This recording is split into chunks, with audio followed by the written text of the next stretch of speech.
يقلب الله الليل والنهار إن في ذلك لعبرة لأولي الأبصار.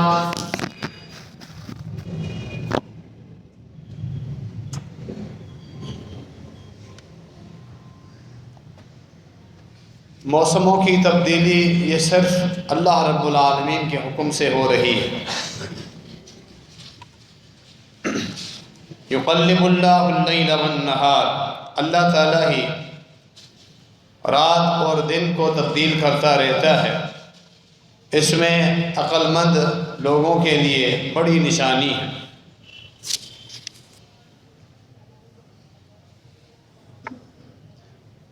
سردیوں کے متعلق گزشتہ خطبے میں آپ نے کچھ سردی کے احکامات سماعت کیے تھے۔ اس موسم کے حوالے سے دین اسلام میں جو رہنمائی ملتی ہے اس کے متعلق آج مزید کچھ گفتگو کرنا مقصود ہے۔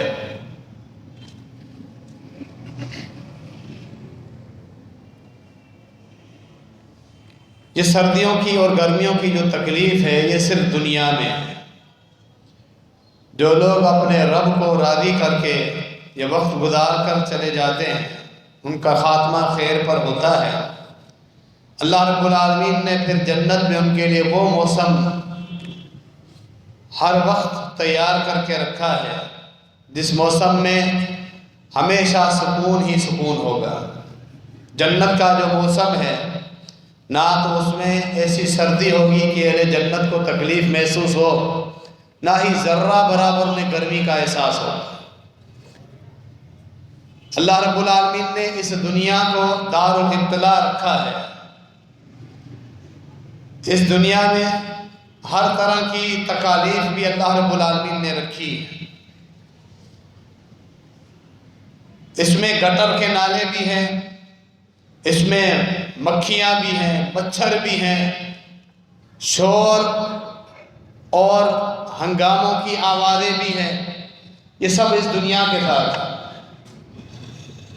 اہل جنت جب جنت میں جائیں گے وہاں کوئی ایسا ماحول نہیں، نہ شور و غل، نہ ہی جھگڑا، نہ سخت کلامی، نہ ہی کسی کی زبان سے گالی کا لفظ سنائی دے گا، نہ ہی ناراضگی، نہ رنجشیں، نہ بغض، نہ حسد، نہ گرمی، نہ سردی کی تکلیف، نہ مچھر، نہ مکھی، حتیٰ کہ جو انسانوں کی ضروریات ہیں جن کے اندر بھی تکلیف ہے، انسان کی حاجات، پیشاب، پاخانہ، یا انسان جو بلغم نکالتا رہتا ہے، یہ ساری اس دنیا کی تکلیف ہے۔ اہل جنت کے لیے ان میں سے کوئی تکلیف نہیں ہوگی۔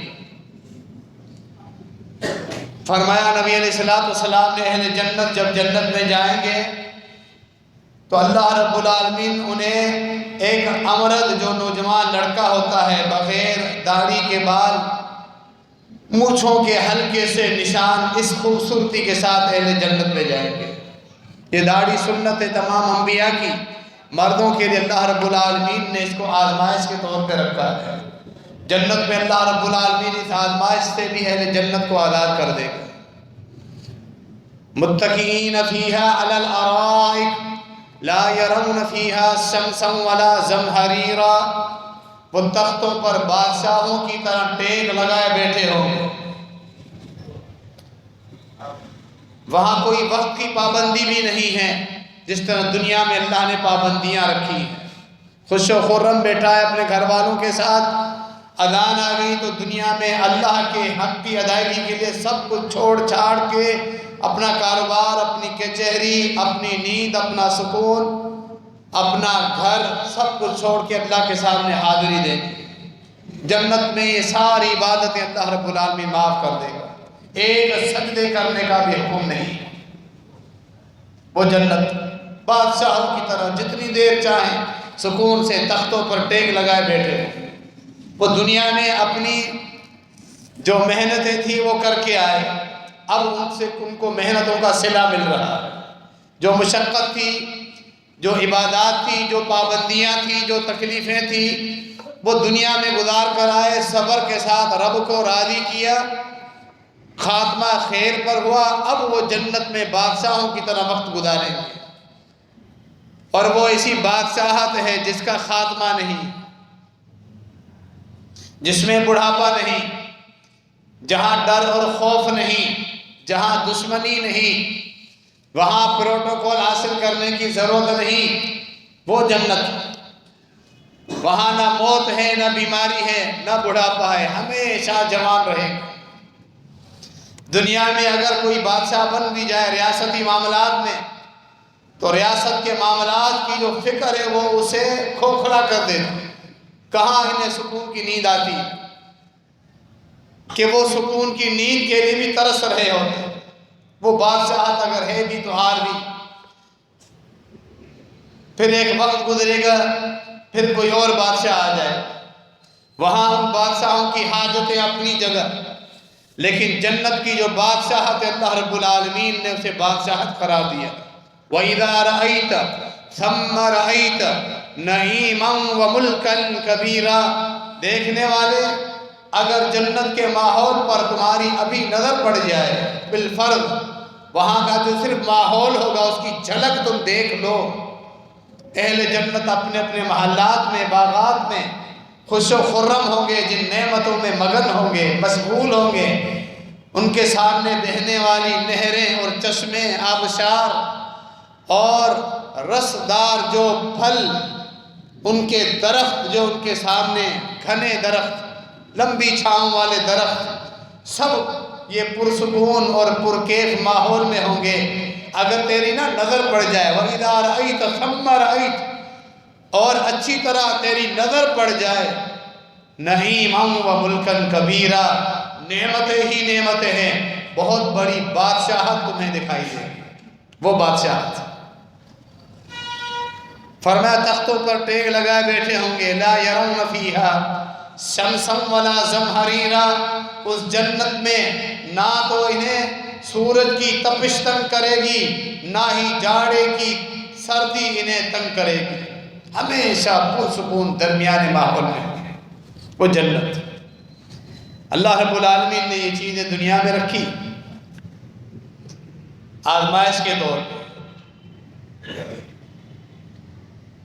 کہ آخرت کے مقابلے میں یہ دنیا انتہائی نیچ اور کمتر کہ کوئی حیثیت نہیں آخرت کی بادشاہت کے مقابلے میں۔ جامع ترمذی کی جو آپ نے حدیث سنی، 3 اعمال جو ملأ الاعلیٰ مقرب ترین فرشتے جن پر بحث کر رہے تھے، اس حدیث کا آخری حصہ جو رہ گیا تھا، پھر نبی علیہ السلام نے فرمایا ان 3 اعمال کی وجہ سے میری امت کے لوگوں کے اعمال بلند ہوتے ہیں اور گناہ ان کے معاف ہوتے ہیں کثرت کے ساتھ۔ فرض نماز کی ادائیگی کے بعد مسجد میں بیٹھے رہنا، جتنی اللہ توفیق دے، وضو کی حالت میں بیٹھا رہے،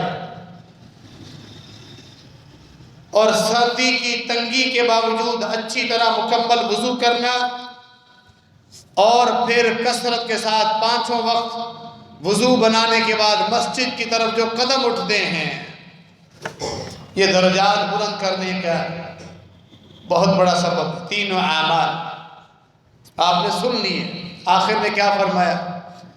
فرمایا من فعل ذلك عاش بخیر مات بخیر، جس نے ان 3 باتوں پہ عمل کر لیا اس کی زندگی بھی بڑی عزت اور تکریم کے ساتھ گزرے گی، اور اس کی موت بھی خیر پر ہوگی۔ بہت بڑی خوشخبری ہے، اور یہ ہم سب کو فکر ہونی چاہیے اپنی موت کے متعلق کہ ہمارا خاتمہ، ہماری موت خیر پر ہو، دین پر ہو، ایمان پر ہو۔ یعنی اس حدیث میں ایک یہ بھی نسخہ بتایا گیا، تم چاہتے ہو تمہارا خاتمہ خیر پر ہو، جب موت کا فرشتہ ہے تمہارا رب تم سے راضی ہو، ان باتوں پہ عمل کرو۔ 5 وقت باجماعت نماز کا اہتمام، اللہ جتنی توفیق دے، فرض کے بعد مسجد میں وقت لگاؤ، بیٹھے رہو، اللہ جتنی توفیق دے۔ کاروبار ہیں، دنیائی معاملات ہیں، ٹھیک ہے، لیکن اگر 5 منٹ بھی ذکر و اذکار کرتے ہو، 10 منٹ بھی فرشتے تمہارے لیے دعائیں کرتے رہتے ہیں۔ گھروں سے، اپنے دکانوں سے وضو بنا کے پھر چلو مساجد کی طرف، خاتمہ تمہارا خیر پر ہوگا۔ پھر فرمایا خواب میں آپ نے حدیث سنی تھی، اللہ تعالیٰ سے گفتگو ہو رہی تھی، نبی مکرم جناب محمد رسول اللہ صلی اللہ علیہ وسلم۔ تو یہ خاتمہ بالخیر کا بہترین نسخہ ہے، چاہے سردیاں ہوں چاہے گرمی ہو، چھوٹی راتیں ہوں، نیند ہمیں بڑی گہری آ رہی ہو، اٹھنا دشوار ہو، لیکن دل پہ پتھر رکھ کے اٹھنا ہے اور باجماعت نماز ادا کرنا۔ سردیوں میں راتیں لمبی ہیں، نیند پوری ہو گئی، لیکن سردی کی وجہ سے آزمائش آتی ہے، تکلیف برداشت کریں، دنیاوی تکلیف ہے۔ آپ نے ابتدا میں سنا، پھر ہمیشہ کے لیے سکون قبر سے شروع ہوتا ہے، جنت میں سکون شروع ہوتا ہے۔ وَلَكُمْ فِيهَا مَا تَشْتَهِي أَنفُسُكُمْ وَلَكُمْ فِيهَا مَا تَدَّعُونَ۔ اہل جنت کو کہا جائے گا آج اس جنت میں جس چیز کی خواہش کرو گے تمہیں مہیا کی جائے گی، وافر مقدار میں اور انتہائی عمدہ۔ ہر وہ چیز جس کا تم مطالبہ کرو گے، پکارو گے، خدمت کرنے والے جنت کے بچے سونے اور چاندی کی تشتریوں میں وہ چیز تمہیں پیش کر دیں گے۔ وہ چیزیں، وہ جنت کے پھل جو نہ پرانے ہوں گے، نہ کچے ہوں گے، نہ کھٹے ہوں گے، نہ ترش ہوں گے، رس بھرے، انتہائی مکمل مٹھاس کے ساتھ۔ لیکن دنیا میں اس کے لیے تم نے تیاری کر کے آنا۔ آج ہم ترجیح دیتے ہیں دنیاوی معاملات کو آخرت کے مقابلے میں، جنت کے مقابلے میں۔ ہم دیکھتے ہیں، مشاہدہ ہے آپ سب کا ہوگا، سردیوں میں وہی لوگ جو فجر نماز کے لیے نہیں اٹھتے، آدھے ایک گھنٹے کے بعد جب بچوں کو اسکول چھوڑنے کا ٹائم ہو جاتا ہے، وہی والدین سویٹر پہن کے، شال پہن کے، موٹر سائیکل پہ، بائک پہ اپنے بچوں کو اسکول لے کر جا رہا ہے، وہ سردی برداشت کر رہا ہے۔ حالانکہ صبح 8 بجے بھی سردی ہوتی ہے، سردیوں کے موسم، اور پھر بائک پہ سردی کی تکلیف علیحدہ ہوتی ہے۔ سکون کے ساتھ جو فجر کے وقت یہ سردی اللہ کے حکم پر برداشت کر کے آتا مسجد میں، وہ برداشت نہیں ہے، سویا ہوا ہے۔ 1 گھنٹے کے بعد، 1.5 گھنٹے کے بعد جب بچوں کو اسکول چھوڑنے کا وقت ہے، بچوں کو اٹھایا جا رہا ہے، بچوں سردی میں بچوں کو اٹھایا جا رہا ہے، بھلے تکلیف ہے بچوں کو بھی، ان کو اٹھایا جا رہا ہے، جلدی جلدی ان کو ناشتہ کرایا جا رہا ہے، پھر موٹر سائیکل میں بٹھا کے جناب یہ جا رہے ہیں سردی برداشت کرتے ہوئے۔ کتنے ایسے لوگ نماز فجر کی نہیں پڑھیں گے، لیکن یہ دنیاوی معاملے میں پیش ہوتے ہیں۔ یہ ہم خود تجزیہ کریں اپنے آپ پر کہ ہم کہاں جا رہے ہیں۔ ہم نے دنیا کو ترجیح دی ہے، آخرت کی جنت کو ہم نے بھلا دیا۔ اللہ رب العالمین کی حکمت یہ بھی ہے، یہ جو سردیوں کا موسم ہے، اس میں جو نمازوں کی آزمائش ہے، اللہ رب العالمین نے جو عبادتیں فرض کی ہیں، کچھ عبادات آسان ہیں، اللہ آسان عبادتوں میں کچھ مشکل عبادتیں بھی لاتا ہے، رکھی ہے اللہ نے کچھ مشکل عبادتیں سردیوں میں، جیسا کہ فجر کے وقت کی نماز، اس میں آزمائش۔ اس طرح کی آزمائشوں میں اللہ کی سنت یہ ہے، اللہ تعالیٰ کھرے اور کھوٹے میں، سچے بندے مومن اور منافق میں فرق کرتا ہے۔ ہمیشہ جو منافقین ہیں وہ مشکل مواقع پر پکڑے گئے ہیں، ان کا نفاق ظاہر ہوا، جیسا کہ نبی مکرم جناب محمد رسول اللہ صلی اللہ علیہ وسلم کے زمانے مبارک میں بھی ایسے ہوتا تھا۔ جب جہاد کا موقع آتا، بغیر نہ ویسے عام معاملات میں مال غنیمت تقسیم کرنا، باقی معاملات ہو، پیش رہتے تھے، مشورے دینے ہوں، پیش۔ لیکن جب جہاد پر نکلنے کا وقت آتا تو آتے، روتے ہوئے آتے، ان بیوتنا عورہ، ہمارے گھروں کو سنبھالنے والا کوئی نہیں ہے، اکیلے ہیں گھر، پیچھے نگران کوئی نہیں ہے۔ مختلف جھوٹے بہانے، جھوٹی قسمیں اٹھا کر جہاد سے پیچھے رہ جاتے تھے، وہاں ان کا نفاق ظاہر ہو جاتا تھا۔ جہاد ایک مشکل عمل ہے۔ اسی طرح فرمایا نبی علیہ السلام نے منافقین پر جو بھاری نمازیں ہیں وہ 2 نمازیں، عشاء اور فجر، کیونکہ ان میں رات کے وقت کی آزمائش ہے، سردیوں میں بھی اور گرمیوں میں بھی۔ جو سچے اہل ایمان ہیں وہ سردی ہو گرمی ہو 5 وقت فجر سمیت عشاء سمیت نماز ادا کریں گے، لیکن جو خالی نام نہاد ہوں گے، باتیں کرنے کے بڑے ہوشیار، بڑے بڑے مشورے، لیکن جب عمل کی باری آئے تو فجر کے وقت وہ غائب ہو جاتے ہیں۔ یہ عملی نفاق ہے، یہ مشابہت ہے منافقین کے ساتھ۔ ہم اپنے آپ کا تجزیہ کریں۔ اللہ نے قرآن میں یہ بھی فرمایا ہے، یا ایھا الذین آمنوا اتقوا اللہ ولتنظر نفس ما قدمت لغد۔ لوگو اللہ سے ڈر جاؤ، ہر انسان اپنا تجزیہ کرے، وہ آگے کے لیے کیا بھیج رہا ہے۔ آسرے پہ مت رہو، خود اپنا تجزیہ کر سکتے ہو، اپنے فرائض چیک کرو، اپنے کاروبار کا حلال اور حرام چیک کرو، اپنی زبان چیک کرو، گفتگو چیک کرو، کتنا سچ نکلتا ہے، کتنا جھوٹ نکلتا ہے چند ٹکے کمانے کے لیے۔ کسی کا حق کھا رہے ہو، اگر کسی پہ ظلم کر رہے ہو، جائیدادیں ہڑپ کر رہے ہو، وراثت کے معاملات میں پیچھے جا رہے ہو، ساری چیزیں چیک کرو۔ انسان اپنا تجزیہ خود کر سکتا ہے۔ وَلْتَنْظُرْ نَفْسٌ مَّا قَدَّمَتْ لِغَدٍ، ہر انسان خود چیک کرے۔ جب نبی علیہ السلام نے فرمایا منافقین کی نشانی ہے، اور میں عشاء اور فجر میں نہ جاؤں پھر بھی خود کو زبردستی مومن سمجھوں، یہ انصاف نہیں ہے۔ میری یہ بات دوبارہ سنیے، پیارے پیغمبر جناب محمد رسول اللہ صلی اللہ علیہ وسلم نے فرمایا عشاء اور فجر کی جماعتیں چھوڑنا، دونوں یا ایک، یہ منافقین کی نشانی ہے۔ میں عشاء نہ پڑھوں، فجر نہ پڑھوں، یہ نشانی 100% فٹ ہو رہی ہو میرے اوپر، میں پھر بھی خود کو زبردستی مومنوں میں شمار کروں، یہ ظلم ہے، ناانصافی، اپنے آپ کو دھوکہ ہے۔ یہ ہے اپنا تجزیہ۔ وَلْتَنْظُرْ نَفْسٌ مَّا قَدَّمَتْ لِغَدٍ، اپنا تجزیہ کرو، کیا کر رہے ہیں۔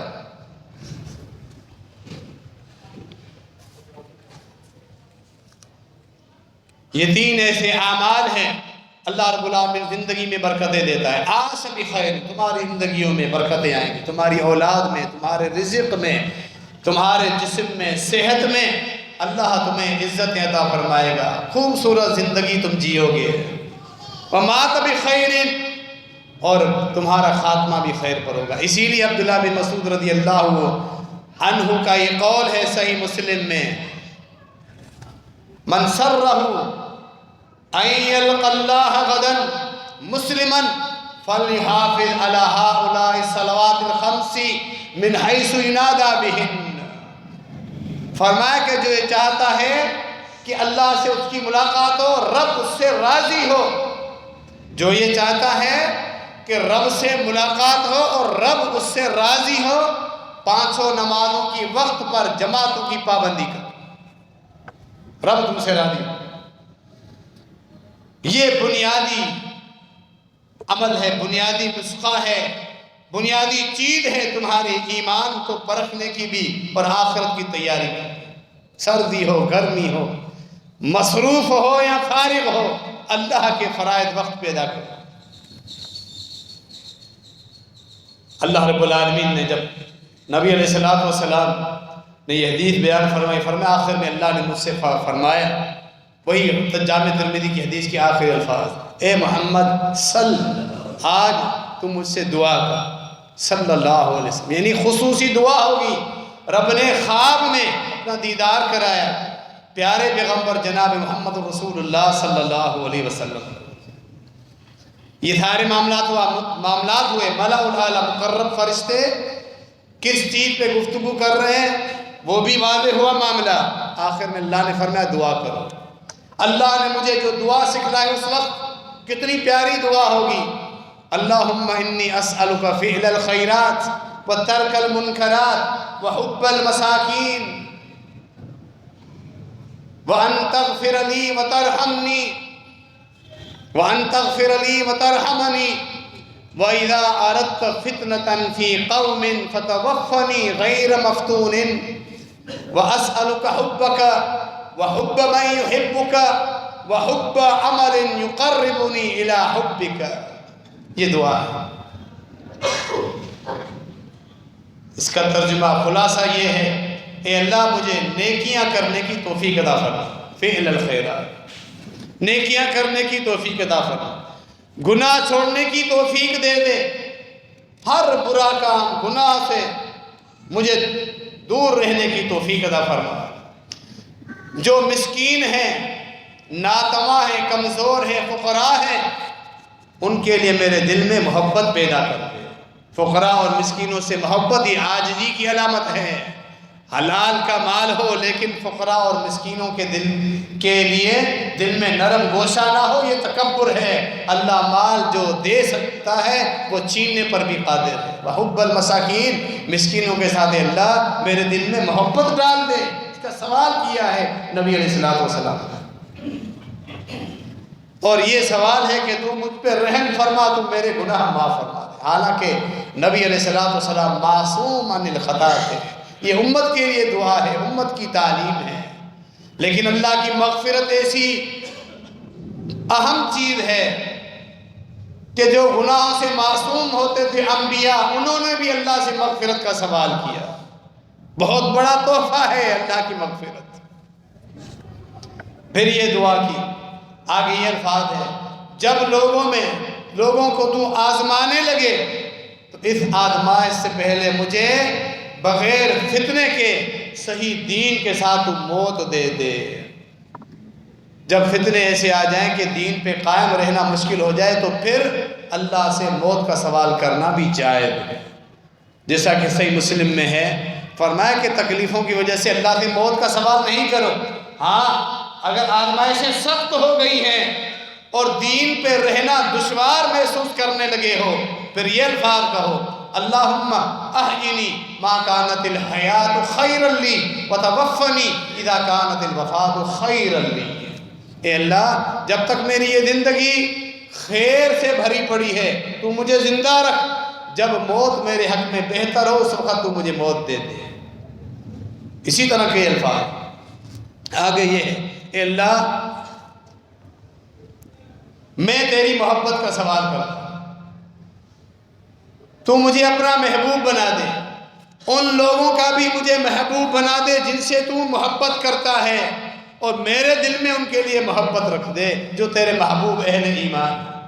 کیونکہ مومن کے جو اللہ کا نیک بندہ ولی اللہ ہے، موحد ہے، سنت پہ عمل کرنے والا ہے، حرام سے بچنے والا ہے، اللہ کے فرائض کا پابند ہے، ان لوگوں کے لیے محبت بھی ایک عمل ہے جو اللہ کو محبوب ہے۔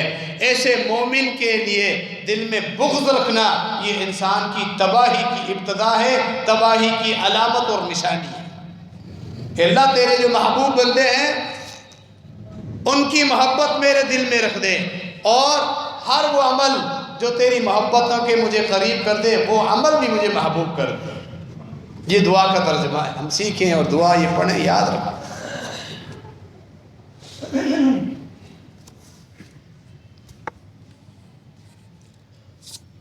اللہ رب العالمین نے جہاں انسان کے اوپر مشکل حالات آتے ہیں تو اپنی عبادات میں تخفیف بھی رکھی ہے۔ بیمار پڑ جائے، قیام نہیں کر سکتا، بالکل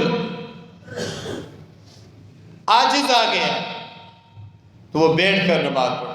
اللہ نے یہ رخصت دی ہے، نماز معاف نہیں ہے لیکن آسانی دی ہے۔ بیٹھ کر بھی نہیں پڑھ سکتا، لیٹ کر پڑھے۔ سفر میں ہے، سفر کی مشقت ہے، سفر میں مکمل اپنے وقتوں پہ مکمل فرض پڑھنا بھاری ہو جاتا ہے، تو یہ اجازت ہے کہ پھر مثلا ظہر کے فرض خالی پڑھو، سنت موقدہ وہ معاف ہیں سفر میں، سوائے فجر کی 2 سنتوں کے اور وتر کے۔ یہ دونوں نفل نمازیں ہیں لیکن اس کی اہمیت ایسی ہے وتر کی، فجر کی 2 سنتوں کی، کہ یہ سفر میں بھی معاف نہیں ہے، باقی سنتیں معاف ہو جاتی ہیں۔ ظہر کے 2 فرض پڑھو، عصر کے 2 فرض، مغرب کے 3 ہی فرض، عشاء کے 2 فرض 1 وتر، اور آگے مزید یہ رخصت ہے سفر میں ظہر اور عصر ملا سکتے ہیں۔ 2 ظہر کے پڑھنے کے بعد پھر اٹھو اور عصر کے 2 فرض پڑھو، اجازت۔ اسی طرح مغرب اور عشاء، چاہے عشاء کے وقت میں دونوں نمازیں ملائیں یا مغرب کے وقت میں دونوں، مغرب اور عشاء، یا اسی طرح ظہر کے وقت میں 2 ظہر 2 عصر، یا عصر کے وقت میں ظہر اور عصر ملائیں۔ لیکن یہ کبھی نہیں ہے کہ ہم عصر کی تاخیر کریں، سورج غروب ہو جائے سفر میں، قطن نہیں، یہ اس کی اجازت نہیں ہے۔ یا مغرب کو ہم پہلے لے آئیں، اس کی بھی اجازت نہیں۔ اس طرح یہ جوڑا ہے ظہر اور عصر کا، مغرب اور عشاء کا۔ سفر کے احکامات پر بھی انشاءاللہ کبھی گفتگو ہم کریں گے. یہاں یہ کیوں میں نے بات بیان کی ہے. اسی طرح اللہ نے سردیوں میں جب انسان کے لیے وضو کرنے میں مشقت اور تکلیف ہے تو شریعت میں موزے پہن کر جورابیں پہن کر مسح کرنے کی اجازت دی ہے. پاؤں دھونے کی اپنی تکلیف ہے, اکثر ایڑیاں پھٹ جاتی ہیں سردیوں میں, تو جورابیں پہننے کے بعد خالی مسح کرنا, یہ اللہ رب العالمین نے اس دین میں بڑی آسانی رکھی ہے. پہلی بات ہے کہ اگر جورابیں نہ ہو تو وضو مکمل کرنا چاہیے. یہ معاملہ نہیں ہونا چاہیے کہ سردیوں میں اگر تکلیف ہو ہم اس طرح جلدی وضو بنائیں کہ ہمارے وضو کے اعضاء کا کوئی حصہ خشک رہ جائے. اس کے بارے میں سخت وعید ہے پیارے پیغمبر جناب محمد رسول اللہ صلی اللہ علیہ وسلم کی. سفر میں صحابہ کرام تھے, نبی علیہ السلام کے ساتھ. ابو ہریرہ رضی اللہ تعالیٰ عنہ واقعہ بیان کرتے ہیں, صحیح بخاری میں یہ واقعہ موجود ہے. صحابہ کرام کہتے ہیں کہ نماز کو وقت میں پڑھنے کی جلدی تھی, ہم نے وضو کیا ہلکا سا جلدی, پیچھے اللہ کے رسول صلی اللہ علیہ وسلم پہنچ گئے, ہمارے وضو کو چیک کیا. کچھ ایسے ساتھی تھے جنہوں نے پاؤں مکمل نہیں دھوئے تھے. پاؤں مکمل کہاں تک ہے؟ ٹخنوں تک مکمل پاؤں دھوئے جاتے ہیں. اگر جورابیں نہ پہنی ہیں وضو کی حالت میں تو پاؤں پورے دھونے ٹخنوں تک. تو ٹخنوں سے نیچے ایڑیوں میں ناخن کی برابر جگہ خشک رہ گئی تھی, تھوڑی سی جگہ ناخن کے برابر. سخت ناراض ہوئے نبی علیہ السلام. آپ دیکھیں پیارے پیغمبر جناب محمد رسول اللہ صلی اللہ علیہ وسلم اپنے شاگردوں اپنے صحابہ کا عمل کس طرح چیک کرتے تھے. جس طرح ایک ٹیچر ایک استاد اپنے شاگردوں کے معاملات چیک کرتا رہتا ہے کہیں کسی معاملے میں غلطی تو نہیں کر رہا. یعنی ناخن کے برابر جگہ خشک رہ گئی ہے, وہ بھی دیکھ لی نبی علیہ السلام. اس طرح معاملات اپنے صحابہ کے چیک کرتے تھے. یہ تربیت کا مرحلہ ہے اور اس طرح ان کو سکھاتے تھے. فرمایا وَيْلٌ لِلْعَقَابِ مِنَ النَّارِ, فرمایا وہ ایڑیاں جو وضو کرتے وقت خشک رہ جائے وہ لوگ ڈر جائیں کہیں ان کو جہنم میں نہ پھینکا جائے. اتنا بڑا مسئلہ ہے, یہ چھوٹا مسئلہ نہیں ہے. لہذا سردی ہو بھلے تکلیف ہو, اگر گرم پانی کا اہتمام نہ بھی ہو اللہ درجات بلند کرے گا. آپ نے سنی وہ حدیث, لیکن وضو ہم نے کم از کم ایک دفعہ تمام اعضاء کو پورا دھونا ضروری ہے. پھر جورابوں کے بارے میں ابو داؤد کی حدیث ہے, جو اس میں ایک مسئلہ یہ ہے, جورابیں چاہے چمڑے کی ہوں چاہے کپڑے کی ہوں سب پر مسح کرنا جائز. کچھ لوگ ایسے ہیں, یہاں ایک مکتبہ فکر ایسا پایا جاتا ہے جو اس بات پر بضد ہے کہ تم مسح صرف خفین پر کرو گے, چمڑے کی جورابوں پر, باقی کپڑے کی جورابوں پر اونی جورابوں پر تم مسح نہیں کر سکتے ہو. ان کا یہ موقف غلط ہے, نبی علیہ السلام کی احادیث سے ٹکراتا ہے. صحابہ کرام کے فتاویٰ موجود ہے, جورابیں کپڑے کی ہوں اونی ہوں دھاگے کی ہوں, پاؤں جس کپڑے میں بند ہو جائے وہ جوراب ہے, اس پہ مسح کرنا جائز ہے.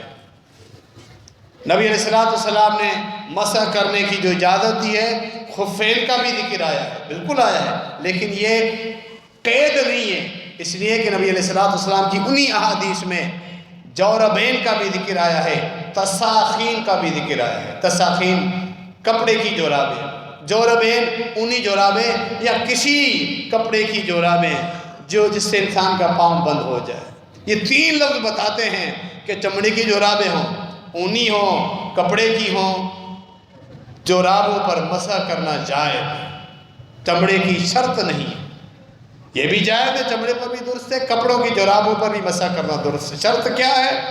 وضو کرنے کے بعد وضو ٹوٹنے سے پہلے جورابیں پہننے, پھر ان پر جو مقیم ہے 24 گھنٹوں تک جب بھی وضو کرے مسح کر سکتا ہے. سردیوں میں بالخصوص ہمیں اس معاملے کی زیادہ ضرورت پڑتی ہے. 24 گھنٹوں تک ایک دفعہ وضو کیا, وضو کی حالت میں پاؤں خشک کیے, کیونکہ یہ ایک صحت کا معاملہ ہے. گیلے پاؤں پر جورابیں پہننے سے بہتر ہے کہ پاؤں کو خشک کیا جائے پھر جورابیں پہنی جائے. پھر خود انسان کو تکلیف ہو سکتی ہے اگر گیلے پاؤں پر جورابیں پہنی جائے. تو پھر 24 گھنٹوں تک جب بھی وضو کرے, چاہے پیشاب پخانہ کر کے حاجت کر کے آئے, جب تک غسل کی حاجت نہیں ہے جورابیں اتارنے کی ضرورت نہیں. وہ جورابیں کے اوپر جب بھی وضو کرے مسح کرے, دونوں ہاتھوں کی انگلیوں کو گیلا کرے, جورابیں کے اوپر انگلیاں لگائے, انگلیوں کا مسح کرے, بس اتنا کافی. یہ ہے جرابوں پر مسح، جو سردیوں میں اس معاملے کی ہمیں ضرورت پڑتی ہے۔ تیمم کے احکامات کیا ہیں؟ اللہ رب العالمین نے تیمم کی خاص اجازت اس امت کو دی ہے، یہ صرف اس امت کی شان ہے۔ اللہ نے بڑی آسانیاں دی ہیں اس امت کو عبادات میں، بڑی آسانیاں دی، اور تھوڑی ہلکی سی عبادت رکھ کے ان میں درجات اور ثواب اللہ نے بہت زیادہ رکھ دیا ہے۔ اللہ کو یہ امت بڑی محبوب ہے، جس طرح نبی علیہ الصلوۃ والسلام اللہ کو محبوب ہے، اسی طرح آپ صلی اللہ علیہ وسلم کی امت بھی اللہ تعالیٰ کو تمام امتوں سے زیادہ محبوب ہے۔ تھوڑے سے اعمال پر بڑی نیکیوں کے ذخائر اللہ تعالیٰ نے رکھ دیے۔ تیمم صرف اس امت کا خاصہ ہے۔ اگر انسان کسی سفر میں پانی موجود نہیں ہے، سفر میں ہے، وہ تیمم کرے۔ تیمم کا طریقہ کیا ہے؟ بسم اللہ پڑھے، صرف بسم اللہ، جس طرح وضو سے پہلے صرف بسم اللہ ہے، پوری بسم اللہ وضو سے پہلے بھی ثابت نہیں ہے، صرف بسم اللہ۔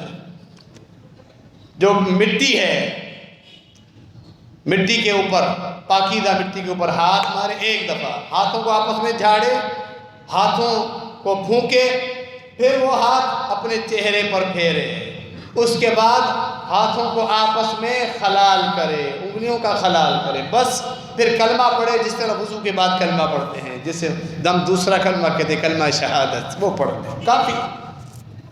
یہ تیمم ایک دفعہ، اور پھر صرف ہاتھوں پر، کوہنیوں تک ملنا مٹی کو، یہ بھی ثابت نہیں، اور ایک دفعہ ہی مارنا ثابت ہے، بس 3 دفعہ کی شرط بھی نہیں ہے۔ یہ اس کو اجازت ہے تیمم کی جس کو جو نماز کا وقت ہوتا ہے پانی نہیں، یا وہ مریض اگر وہ پانی کو ہاتھ لگائے تو اس کی بیماری بڑھ سکتی ہے، غسل کی حاجت ہو، پانی گرم پانی کا اہتمام نہیں ہے، اسے اجازت ہے وہ تیمم کرے۔ غسل کی جگہ پہ بھی تیمم کا یہی طریقہ ہے، وضو کی جگہ پر بھی تیمم کا یہی طریقہ ہے۔ صرف مریض کو اس کی اجازت ہے جو اگر ڈرے اگر میں ٹھنڈے پانی سے وضو کروں گا تو میری بیماری بڑھ جائے گی، اس کے لیے، ہر ایک کے لیے نہیں۔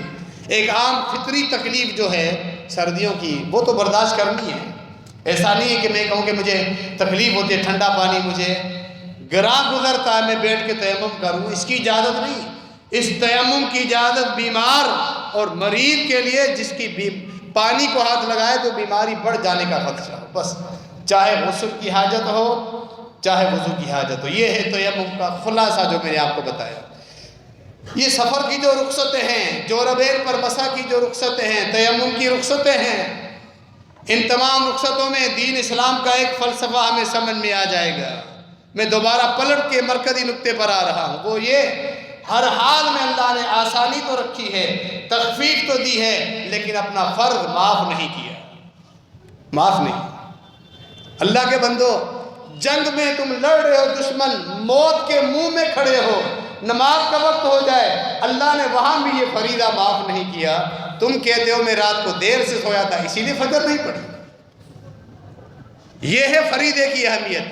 حالت جنگ میں وَإِنْ خِفْتُمْ فَرِجَالًا أَوْ رُكْبَانًا، ڈر اور خوف کی کیفیت ہے، دشمن تمہارے پیچھے ہے، موت تمہارے پیچھے ہے، اللہ کے فریضے کا وقت ہو گیا، اشاروں میں ایسی حالت وضو بھی نہیں کر سکتے ہو، تیمم بھی نہیں کر سکتے ہو، اشارے دے دو، اے اللہ میں نے تیرا حکم مان لیا ہے، بس اللہ یہ دیکھنا چاہتا ہے۔ مرکزی نقطہ یہی ہے کہ ساری تخفیف آسانی جو اللہ تعالی نے دی ہے کہ یہ اللہ کا فریضہ معاف نہیں ہے۔ 5 وقت، کاروبار کا بہانہ، گھر کا بہانہ، دیر سے سونے کا بہانہ، دوستوں کے ساتھ کچہری وغیرہ وغیرہ، اللہ کے فریضے کی ادائیگی کے لیے سارے بہانے یہ شیطانی بہانے ہیں، اللہ کے ہاں مقبول نہیں۔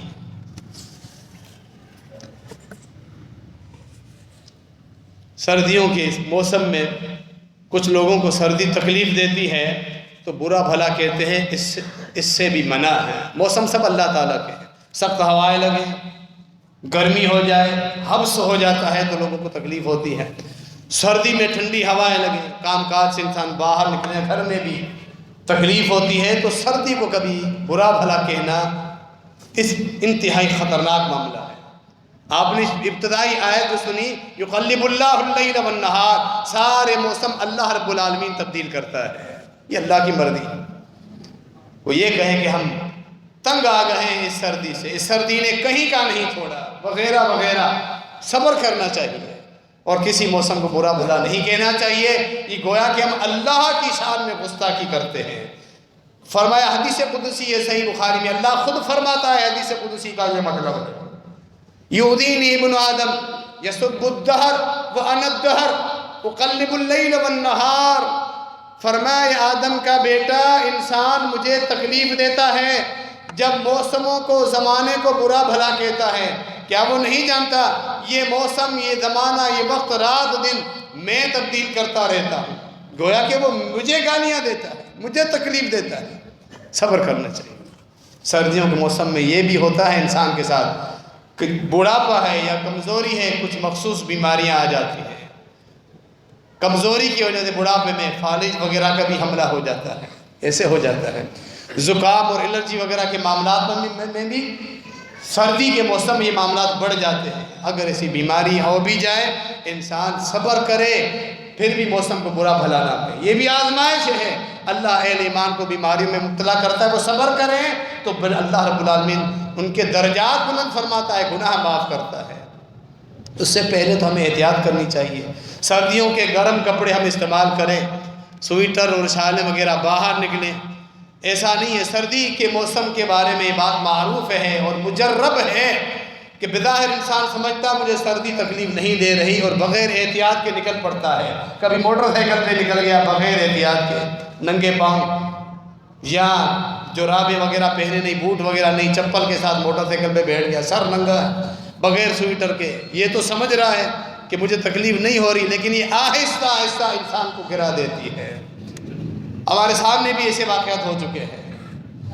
ایک نوجوان رات کے وقت، سردی کے وقت نکلا اپنی جوانی کے نشے میں، ٹنڈو جام کا ساتھی تھا، اسی سفر میں بائک پہ نکلا، اسے فالج کا اٹیک ہوا، صبح برین ہیمریج تک بات پہنچی، نس پھٹ گئی اور اس کی ڈیتھ ہو گئی سردی کی وجہ سے۔ اللہ نے بھی فرمایا خذوا حذرکم، احتیاط برتو۔ اللہ نے فرمایا احتیاط برتو۔ اللہ نے جب آسائشیں دی ہیں، اسباب دی ہیں، انہیں استعمال کیا جائے اور انسان احتیاط کرے۔ ہم دیکھتے ہیں کبھی نماز میں لوگ بنیان پہن کے آ جاتے ہیں، کچھ نوجوان ساتھی سردیوں کے موسم میں، فجر کے وقت میں وہ یہ محسوس کرتے ہیں ہمیں سردی نہیں لگ رہی، لیکن یہ اپنے آپ پر ظلم ہے۔ یہ چیز اچانک انسان کو گرا دیتی ہے۔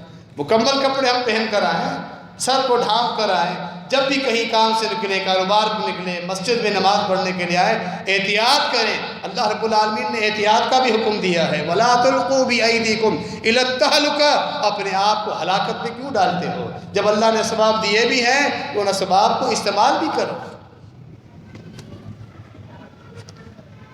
عافیت کا اللہ سے سوال کرنا چاہیے۔ بیماری آ جائے تو صبر کریں، اللہ درجات بلند کرے گا، لیکن سردی کے موسم میں اس کی جو تکلیفیں ہیں اس سے پہلے عافیت کا سوال۔ جامع ترمذی کی حدیث ہے، پیارے پیغمبر جناب محمد رسول اللہ صلی اللہ علیہ وسلم نے فرمایا ما سئل اللہ شیئا احب الیہ من العافیہ، بندہ اللہ سے مختلف چیزیں مانگتا ہے، دین کی، دنیا کی، سب سے محبوب چیز جو اللہ کو محبوب ہے وہ جب بندہ عافیت کا سوال کرتا ہے، آخرت میں بھی عافیت، دنیا میں بھی عافیت، تکلیف سے دور، پریشانیوں سے دوری، آزمائشوں سے دوری، یہ عافیت۔ اللہ سے عافیت کا سوال کرو، بالخصوص سردیوں کے موسم میں۔ اللہ کسی بیماری سے ہمیں محفوظ رکھے۔ نبی علیہ السلام صبح شام کی دعاؤں میں، اذکار میں آپ کو دعائیں ملیں گی، عافیت ضرور طلب کرتے تھے۔ عبداللہ بن عمر رضی اللہ عنہ فرماتے ہیں نبی علیہ السلام نہ کسی صبح یہ دعا چھوڑتے تھے نہ کسی شام یہ دعا چھوڑتے تھے، اللہم انی اسألک العافیت فی الدنیا والآخرہ، اللہم انی اسألک العفو والعافیت فی دینی و دنیای و اہلی و مالی، اللہم استر عوراتی و آمن روعاتی، اللہم احفظنی من بین یدی و من خلفی و عن یمینی و عن شمالی و من فوقی و اعوذ بعظمتک ان اغتال من تحتی۔ یہ دعائیں ہم یاد کریں جن میں آخرت کی بھی خیر ہے، دنیا کی بھی خیر پیارے پیغمبر جناب محمد رسول اللہ صلی اللہ علیہ وسلم نے طلب کی ہے۔ عافیت کا سوال کریں۔ سردیوں کی راتیں لمبی ہوتی ہیں، ہم تہجد بھی پڑھ سکتے ہیں۔ نوافل میں فرض کے بعد، فرائض کے بعد نوافل میں سب سے بہترین نماز رات کو تہجد کی نماز ہے۔ راتیں لمبی ہوتی ہیں، نیند پوری ہو جاتی ہے، انسان آدھے گھنٹے، پون گھنٹے کے لیے تہجد پڑھ سکتا ہے، یہ فائدہ ہے۔ اور دن چھوٹے ہوتے ہیں، نفلی روزے رکھے جا سکتے ہیں، کتنی بڑی نیکی کے اعمال ہیں دونوں۔ نفلی روزہ انتہائی بڑا عمل ہے نوافل میں، رات کو تہجد۔ اسی لیے سلف صالحین نے، محدثین نے سردیوں کے موسم کو نیکیوں کا موسم بہار قرار دیا ہے، اسی وجہ سے۔ ہاں، صحیح بخاری کی ایک اور حدیث بھی سنیں، رات کو بالخصوص سردیوں میں بار بار آنکھ کھل جاتی ہے۔ نبی علیہ السلام نے فرمایا من تعار من اللیل، اگر رات کو اچانک آنکھ کھل جائے، بغیر پروگرام کے اچانک آنکھ کھل جائے، بچے نے اٹھا دیا یا پیشاب وغیرہ آ گیا، اٹھ گئے، ابھی رات لمبی ہے، تو جس نے یہ کلمات کہے، ان کلمات کے بعد جو دعا کرے گا اللہ اس کی وہ دعا قبول کرے گا۔ اور اگر اللہ اس کو توفیق دے اٹھ کے تہجد پڑھے گا، اس کے لیے یہ ضمانت ہے اس کی وہ تہجد اللہ کے ہاں قبول ہوگی۔ کلمات انتہائی آسان جو ہم ویسے اکثر پڑھتے رہتے ہیں، لا الہ الا اللہ وحدہ لا شریک لہ لہ الملک ولہ الحمد وہو علی کل شیء قدیر، الحمد للہ سبحان اللہ ولا الہ الا اللہ واللہ اکبر ولا حول ولا قوة الا باللہ۔ انتہائی آسان کلمات جو ہم ویسے ہی پڑھتے رہتے ہیں، کیوں نہ اس چیز کا ہم اہتمام کریں رات کو۔ فرمایا کہ بہتر یہ ہے کہ اللہم اغفر لی، یہ دعا ضرور کریں مغفرت کی، یہ تمام دعاؤں کی اصل ہے مغفرت کا سوال، اے اللہ مجھے معاف کر دے۔ اللہ جب معاف کر دے سارے مسائل ویسے ہی حل ہو جاتے ہیں۔ اللہ اگر معاف کر دے، دین کے، دنیا کے، آخرت کے، بیماریوں کے، آزمائشوں کے سارے مسائل ہمارے گناہوں کی وجہ سے وہ ویسے ہی حل ہو جائیں۔ اور اگر مزید دعائیں مانگو اللہ ضرور قبول کرے گا۔ تو اس یہ موسم بہار ہے نیکیوں کا، اس کے متعلق جو کچھ گفتگو کی ہے، اللہ رب العالمین ہمیں ان سردیوں کو صحیح معنی میں گزارنے کی توفیق عطا فرمائے، آمین۔ وما علینا الا البلاغ۔